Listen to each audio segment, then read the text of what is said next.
Magandang umaga sa ating lahat mga kaibigan. Ito, pinapagawa natin yung pinto natin. Naikabit na po. Tapos mamaya, babarnisan pa yan para yung makintab.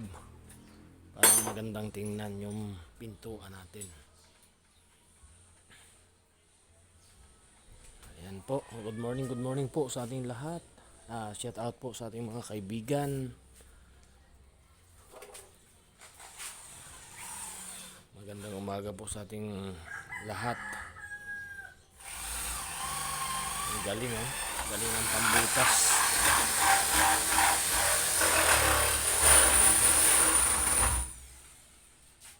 Lapit tayo. Binubutasan po mga kaibigan yung pinto para lalagyan ng door lock.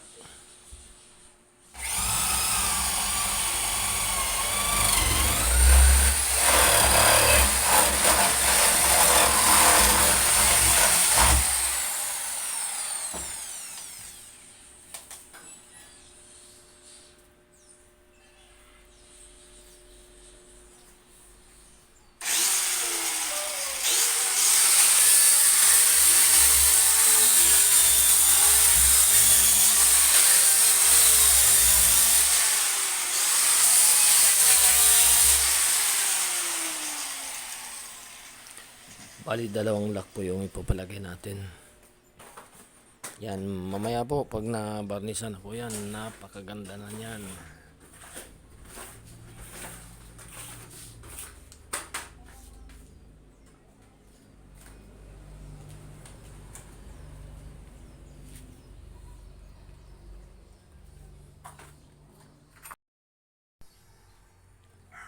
Parang ang bilis lang.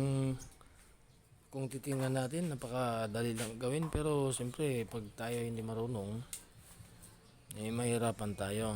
Pero dito sa mga expert na magkabit ng mga pintuan, maglagay ng mga door lock mga kaibigan, napakadali lang po sa kanila.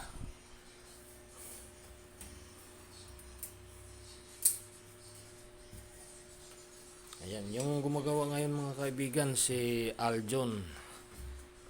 Siyan lang po yung bumalik dito dahil magkakabit na lang ng pintuan. Yung mga bintana kasi natin natapos na, kaya ito na lang pintuan. Ngayon lang kinabit itong pintuan natin kasi kahapon kinabit nila itong yung hamba. Tapos siyempre patigasin pa yung simento, kaya ngayon maga binalikan si Aljon na lang ang bumalik dito para ikabit yung pintuan. Ayan, nagkakabit na siya ng door lock.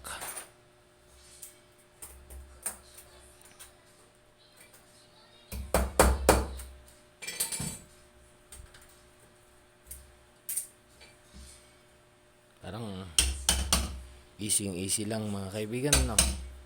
Easy lang tingnan natin pagka gumagawa. Siyempre pagka kabisadong gumawa na, yan ang ano niya, specialty sa kanyang mga ginagawa. Mabilis lang na kinulikot, binutasan, ang bilis lang.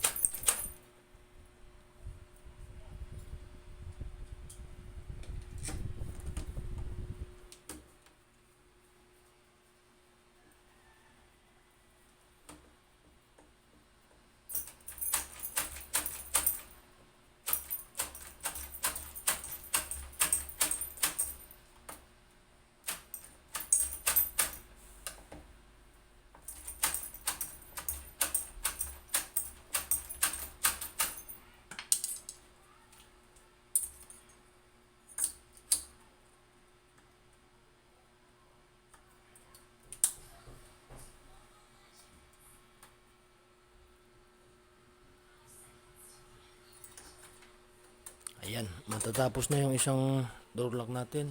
Ang bilis lang, minuto lang. Kinabit ni Aljon. Wow. Ayan na, tapos na.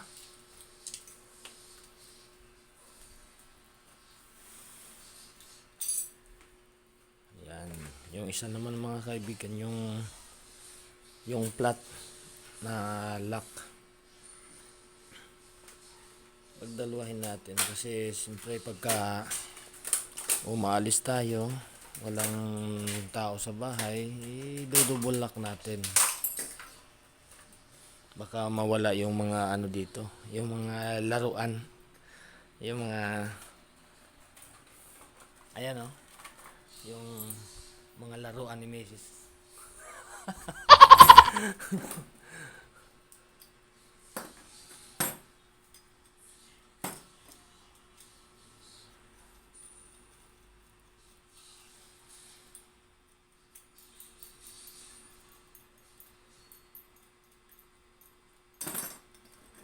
Minuto lang yata pag nagkabit ka eh. Ang bilis.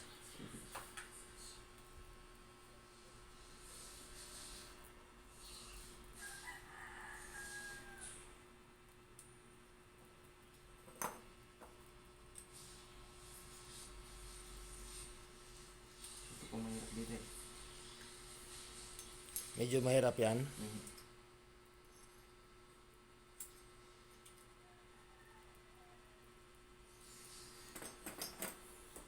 Pero palaging nagkakabit ka ng ganyan. Mahaba pala yung lock.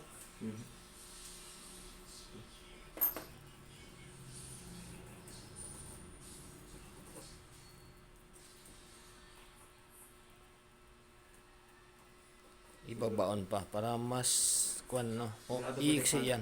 Ito masira. Ito hindi masira basta-basta kasi mahaba. Ito kayang buksan ng ID, ito hindi.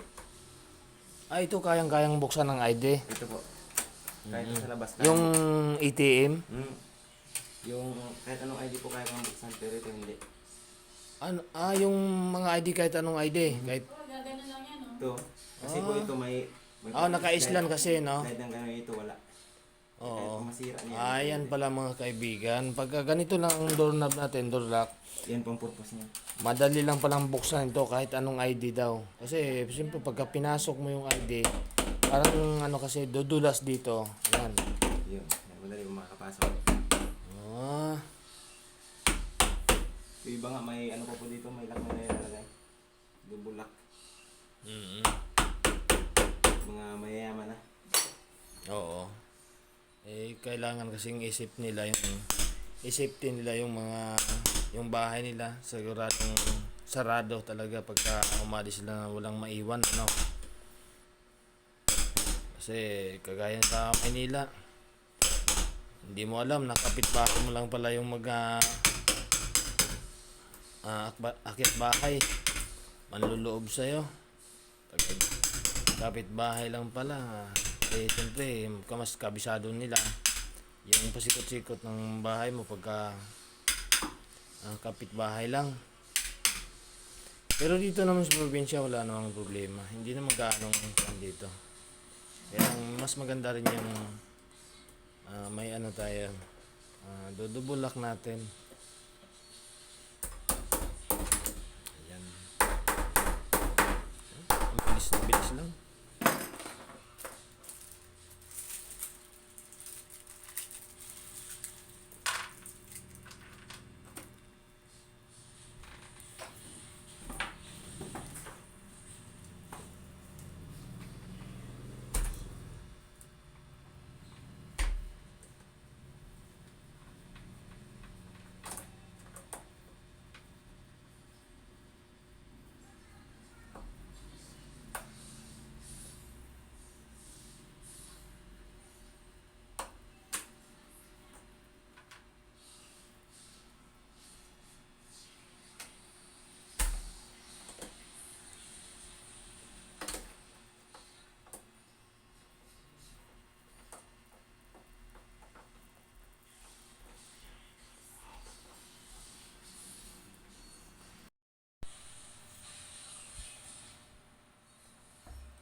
Ayan, ginakabit na ni Aljon yung pangalawang lock. Medyo mahirap daw ikabit to mga kaibigan. Pero ayan, makakabit na niya.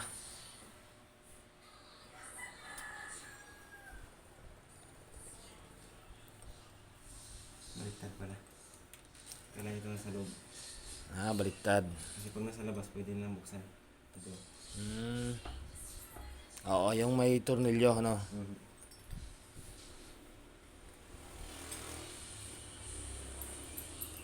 Kaya nilang buksan pag nasa labas. Yun palang ano doon. Yun palang purpose doon mga kaibigan. Pagka nagkabaliktad, pwedeng buksan. Pwedeng sa tornilyo tanggalin lang yung tornilyo kasi nasa labas.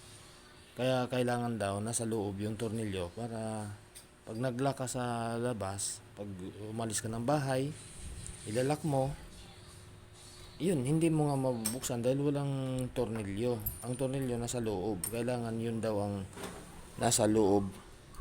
Yung isang ganito na ano tawag dito, kailangan yun yung nasa loob ng bahay para hindi mabuksan kasi nga kung yun nga ang nagkapalit, ano, pwede rin naman magkapalit, pero ang safety kasi doon kailangan mong alam mo kung paano mo ilagay yung may tornilyo nasa loob ng bahay.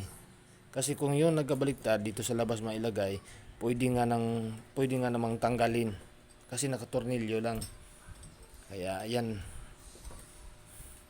may nalalaman tayo kay Aljon.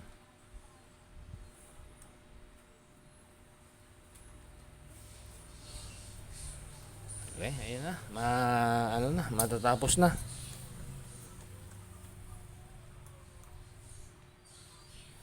Ganito yung uso ngayon na design mga kaibigan sa pintuan.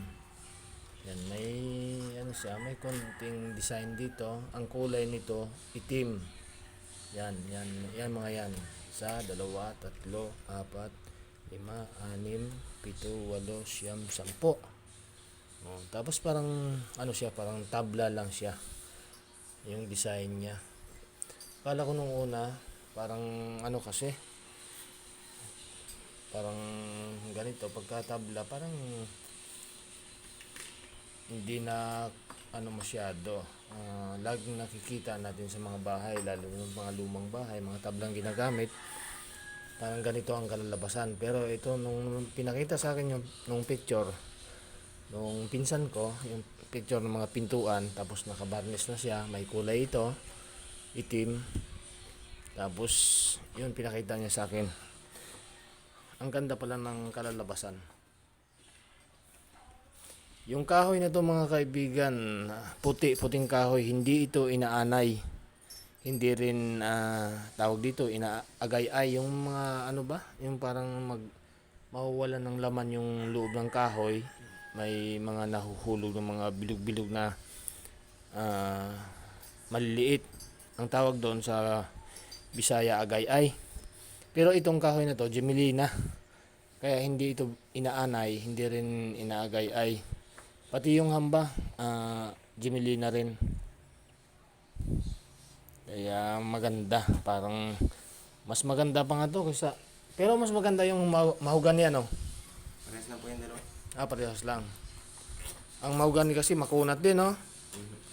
Pero kung ikumpara mo sa Nara, Ay, wala po sinabing nara. Nabukbok. Binumbukbok yung Nara. Yan. Ito daw kasi ngayon mga kaibigan, pagka may nagpapagawa sa kanila ng mga pintuan, mga hamba, talagang namimili pa daw yung ibang mga customer. Gusto nila Gemellina.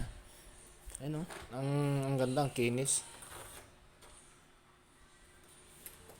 Puti siya, puting kahoy yung Gemellina.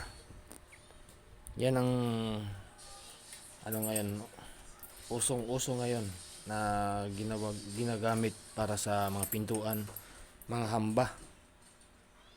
Ayan, okay mga kaibigan, medyo napahaba na po yung video natin. Shout out ka muna, Aljon. Ay, wag po muna. Ayan, mahihain si Aljon mga kaibigan. Mahihain siya pero magaling gumawa. Kahit ano dang papagawa, parte sa bahay, no? Kayang-kaya. Okay, maraming salamat mga kaibigan. Thank you po sa inyong panonood at magandang umaga po sa ating lahat. God bless po. Mabuhay. Magandang umaga. Thank you and God bless sa ating lahat. Bye-bye.